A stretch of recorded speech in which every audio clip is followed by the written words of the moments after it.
It's so nice to be in person again, and so great to be invited here. So I'm going to be actually speaking about something that Luke mentioned earlier, which is really the role of higher education in achieving the SDGs. So for many of you, that's water, but I would also argue that the role of education is important for achieving all of the SDGs. This is a photograph of the University of Malawi, where I was based from 2015 until 2020. So most of what I'm going to be speaking about today directly comes from that experience. And certainly many of you can speak on this topic as well. But I'm hoping that because we're recording, we can tap into some of the people who may not be as familiar. So as Doris mentioned, I'm Canadian. I have sort of a traditional background in civil and sanitary engineering. I did work at a research institute in Switzerland for 5 years, working on different sanitation technologies around the world. I realized at some point that what we were missing was not necessarily more technology, but rather a way to understand what people wanted. And oftentimes when we think about economics, we think about, you know, the Dow Jones or macroeconomic policy, but really, for me, the interest in economics came from a desire to understand how people make decisions. How people make decisions with scarce resources is really the fundamentals of economics, and it's not just sort of cost benefit. Following this in my research in South Africa, where I was based in Durban for 2 years, I decided that I wanted to be fully embedded within the WASH conversation in an African university, so spent 5 years at the University of Malawi in Blantyre. And this was really transformational for me, trying to understand how research works in the Global South, but also understand how to relate back to the funders and donors, back to the types of people that I was part of when I was based in Switzerland. And now I am the chair of global health engineering at ETH Zurich, where we're trying to work on issues related to health, water, sanitation, and decision making. So we all know this graph. We all know that within sub-Saharan Africa, access to safely managed drinking water is very low, and that although we are making progress, we still have a long way to go. So I think one of the nice things that we've seen over the past few years, and certainly the last decades, is that we no longer think of water and drinking water in isolation. We think of it as part of a system, and that is necessarily related to various other SDGs. So climate change, life below water, life on land, responsible consumption. I put in something I work on quite a lot is the role of solid waste, of trash in drinking water, in solid waste, or in fecal sludge systems, right? Everything's connected. We've gotten to the point where we've sort of separated the silos, and we realize how interconnected these things are. But what I wanted to sort of think about as well is the progression and some of the changes that we have also seen related to prioritization. So, you know, Doris mentioned earlier, we have had some difficult years, and it's hard to stay hopeful sometimes. But certainly when we look at this graph, which is fuzzy because it's from 1994, I'm sure a lot of you weren't even born then, but we used to just monitor, you know, population served, population unserved. Those were our metrics. That was the best we could do. And now we're thinking so much more about quality and quantity and ability to pay and access. And so although it might seem like we're stuck and we're not making progress, we have come a very long way. As well with technology, you know. I work more on sanitation, so these examples are more focused on sanitation, but certainly from sewerage all the way up now, we're thinking about nutrients and recovery and the ways that sanitation can be a business. And certainly within the water sector, household water treatment, decentralization, we have made a lot of progress. And within the policy of installing these different technologies, you know, we used to just come in and I can't name names, big organizations, companies, bilaterals, said, this is your technology, take it or leave it. And now we've developed so many more tools to be able to understand what communities want, what communities value, and really trying to develop evidence-based tools that can inform the decisions we make.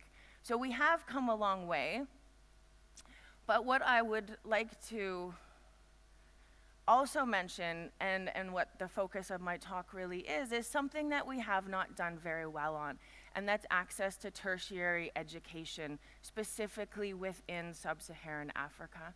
So unfortunately, this is the last set of data I could find, which is from 2008, but we see really impressive growth around the world in access to higher education, tertiary education, and you see the yellow section there for sub-Saharan Africa. It is just absolutely unacceptably low. So about 4% of the students that are currently enrolled in tertiary education are from sub-Saharan Africa, and I need to point out in Malawi, it's less than 1%.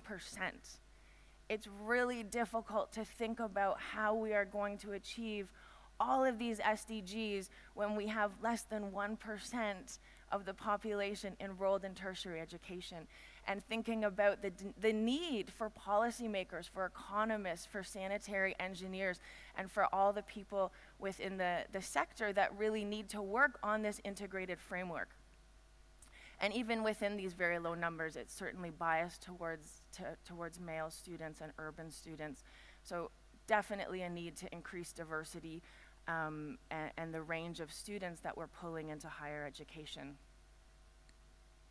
So rather than this framework, which I think is important and is something that we have come a long way in trying to put together, I would actually propose that quality education, SDG 4, is rather the basis and rather is lacking and yet so instrumental in achieving not only these ones that I've highlighted, but certainly all of the SDGs. And I want to give some ideas to us as students, as researchers, as people who write papers, as people who apply for funding, but also to the world watching over the internet, and especially the funders who I have some ideas for, who may be wondering how they can spend some more money. So certainly, I don't want to say that there aren't good opportunities. There are. We all know that IHE UNESCO does an incredible job. Obviously, TU Delft. There are really excellent institutions like the African Institute for Mathematical Sciences, which is training really, really excellent graduates.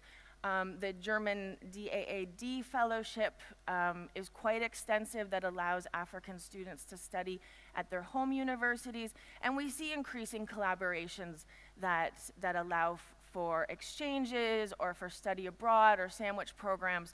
So there is an attention and it is growing. But what I would like to remind everyone of is that there are hundreds, if not thousands, of African universities that are just doing the work. They're pushing the students through, they're supporting the bachelor's and master's and increasingly PhD students to become the researchers and the technicians and the policymakers that we need. And what I would really like to argue for is that we need to dismantle this system of WASH priorities that are based on foreign priorities, and really try to recenter our thinking around the SDGs and how we can achieve them through the use and optimization of African institutions which exist and have always existed towards this goal. So I'm going to summarize four of the main ways that I think we can do this, ranging from very simple to very, very difficult. But I think we can all sort of start with little things and then work our way up to, hopefully what is discussed in New York in 2023. So the first thing that we can do relates to publishing. And publishing, as all of you who have tried to write your first paper, or people like me who have written their, a few more, it's always hard, right? And it gets a bit easier, but it doesn't really. It's always a struggle. And part of what keeps us in academia is our need to keep publishing, right? Publish or perish. You've heard that before, I'm sure. So publishing, let me summarize the 4 here. Publishing, open science, funding, obviously a big one, and then recentering. So let me talk a little bit about publishing for a second here. The figure on the right is too funny to believe, and yet we must. The growing inaccessibility of science hidden behind a paywall. Could there be anything more ironic? So as you know, and hopefully within your universities, it costs money to publish, especially if you want to publish open source and make that, or open access rather, and make that publication available for people. And there's kind of a trade-off. If you have the money to pay for something to be open access, more people can read it, you can get more citations, you go further in your career. If you don't have money to publish open access, your publications are often hidden behind a paywall like this one, which means that you don't have the same citations. People have a harder time finding it. And certainly for African universities without subscriptions, this makes it a lot more difficult to access the information that exists, and especially, information that was written about their own countries. So what is our job as researchers, as scholars, as students, as teachers, as lecturers?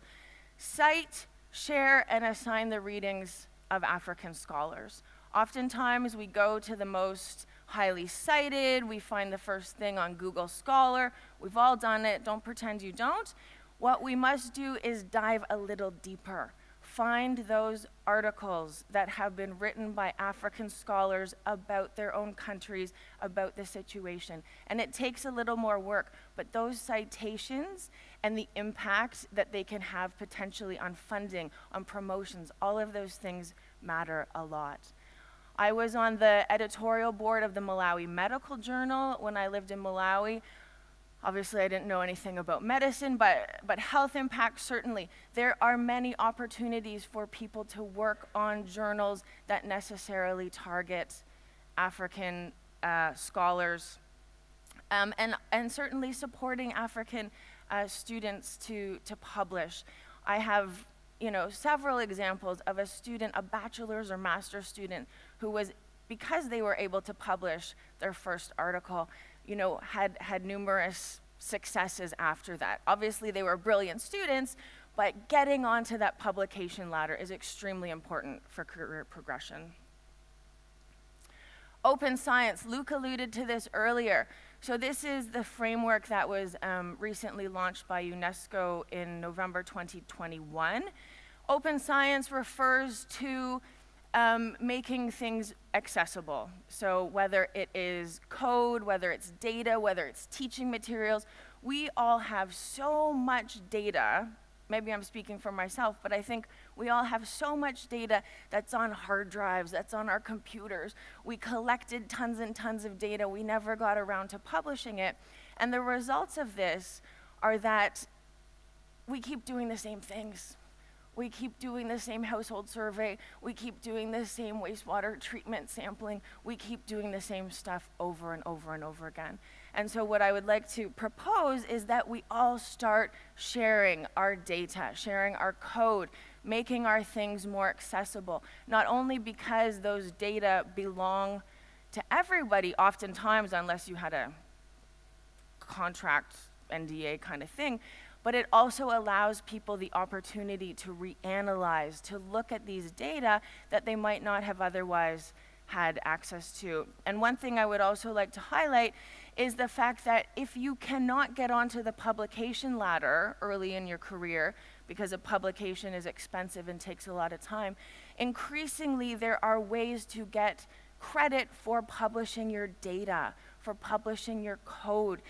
All of that, especially within sort of a Git framework, sort of the online tools that exist right now, you can get a DOI, a permanent citation marker for your publication of data, and not necessarily a paper. Again, this just multiplies the benefits and credit for everybody. And in terms of funding, this is not something that many people in the room can do at the high level, but certainly there's small things that we can all do. One of the challenges I always had working in Malawi was that we could never get any capital funding for things like laboratory improvement, for things like office space, internet, infrastructure, all this stuff that we in Europe or North America take for granted. This money is often either banned from being spent on those things or is very difficult to negotiate. So I would just encourage that people, when they have the opportunity, they try to make allowances for this. Similarly, there's a lot of money, not a lot, there's not enough. There is more money being thrown at PhD students, whereas we need to get the bachelor's and master's students on the career path to be able to do the research that's going to be high impact. And this, again, is very difficult to access funding for. Again, oftentimes the funding that we encounter in North America, in Europe, in the minority world, is for us and allows us to choose an African partner. This is not a good system, and we need to start working to reverse it. We need to provide money to African researchers so that they can decide on their career path and not be trying to chase funding and be a partner for several different things. The detriment of that is that it's very difficult to develop a comprehensive body of work if you're always chasing funding calls. And unfortunately, many people do leave academia or leave the country because it's simply too difficult. So our job is to pay fairly, integrate money for bachelor's and master's students, really try to ensure that the funding is there for long-term support, targeting multi-year funding schemes, but importantly for the funders who are probably not here but are hopefully watching online. What I would like to see more of are funding mechanisms that are targeted towards African researchers.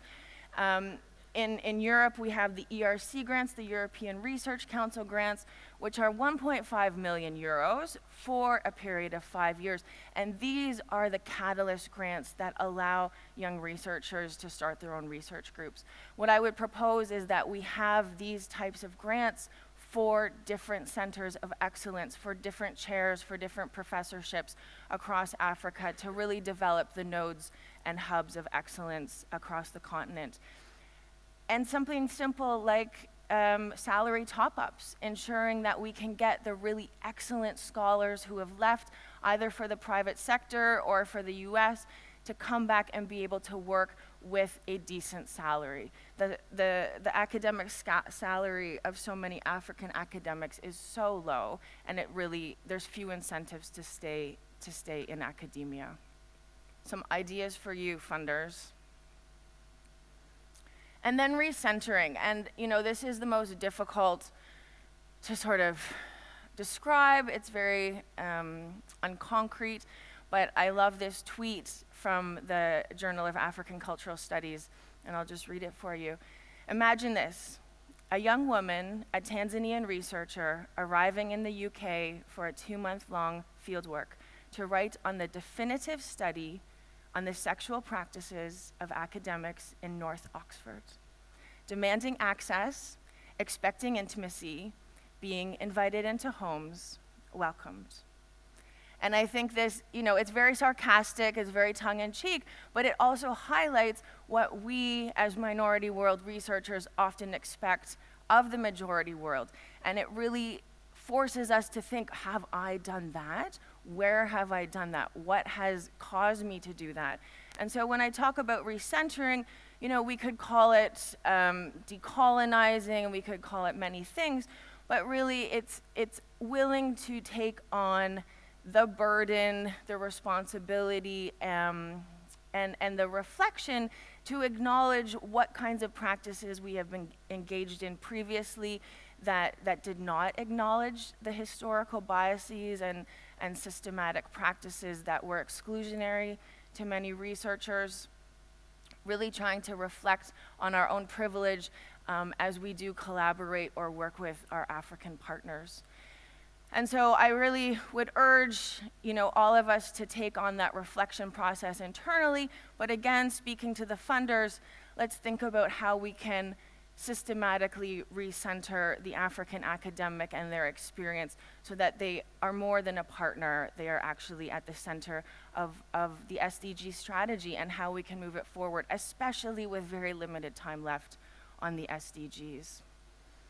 I would just like to acknowledge that many of these ideas have come from work that I published with my co-author, Mark Kalina. This was our reflection on having lived a very small part of the African academic experience and recognizing that as white people, as very privileged, highly educated white people, we were treated very differently when we were acting as the African academic and as the partner, and trying to understand what it potentially could be like as non-white African academics and the extra burdens and responsibilities that came with that. So acknowledgement to Mark and to this work, and certainly there are many, many more African scholars who are writing about these topics.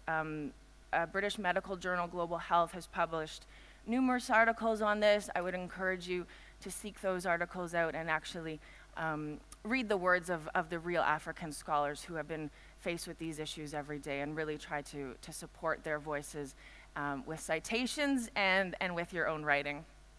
So I'll leave it there for now, and I'm just grateful to be here. Thank you.